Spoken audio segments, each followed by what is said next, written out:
আসসালামু আলাইকুম। আমাদের সিম কার্ডটা যদি হারিয়ে যায় অথবা চুরি হয়ে যায় অথবা কোনো কারণে নষ্ট হয়ে যায়, সেক্ষেত্রে কিন্তু আমাদের সিমটা রিপ্লেস করার প্রয়োজনে পড়ে।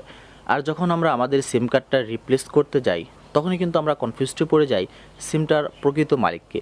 অর্থাৎ সিমটা কার নামে রেজিস্ট্রেশন করা রয়েছে, সিমটা আমার নিজের নামে রেজিস্ট্রেশন রয়েছে নাকি ফ্যামিলির অন্য কারো নামে রেজিস্ট্রেশন রয়েছে।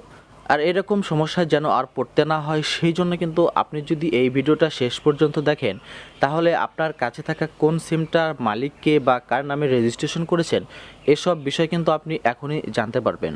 আর আপনাকে অবশ্যই এই বিষয়টা জেনে রাখাই ভালো যে আপনার সিমটা কার নামে রেজিস্ট্রেশন করা রয়েছে।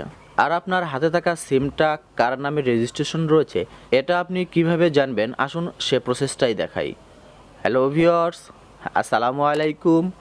This is Kamrul and welcome to my channel. Okay, এই কাজটা করতে হলে আমাদের কিন্তু একটা ফোন প্রয়োজন হবে।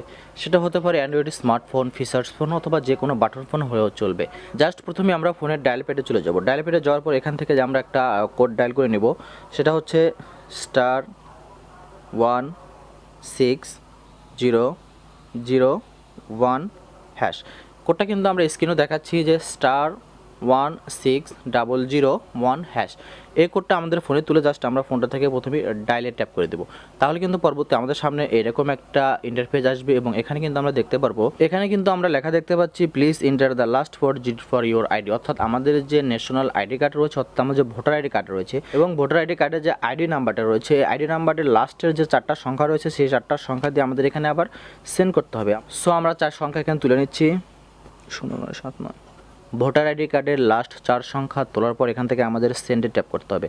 তাহলে কিন্তু দেখতে পারবো আমাদের একটা এসএমএস এখানে চলে গিয়েছে, বা আমাদের একটা এসএমএস চলে আসবে। দেখতে পাচ্ছি আমাদের একটা এসএমএস চলে আসছে। আমরা যদি এই এসএমএসটার উপর ট্যাপ করে দিই, তাহলে কিন্তু আমরা দেখতে পারবো এখানে একটা এসএমএস রয়েছে। ভোটার আইডি কার্ডের লাস্ট 4 ডিজিট দিয়ে সেন্ড করলে আমাদের কিন্তু একটা তারা এসএমএস দিয়েছে এবং এখানে কিন্তু আমরা দেখতে পাচ্ছি যে জিপি অর্থাৎ গ্রামীণ ফোনের 5টা সিম রয়েছে এবং টেলিটকের একটা সিম রয়েছে।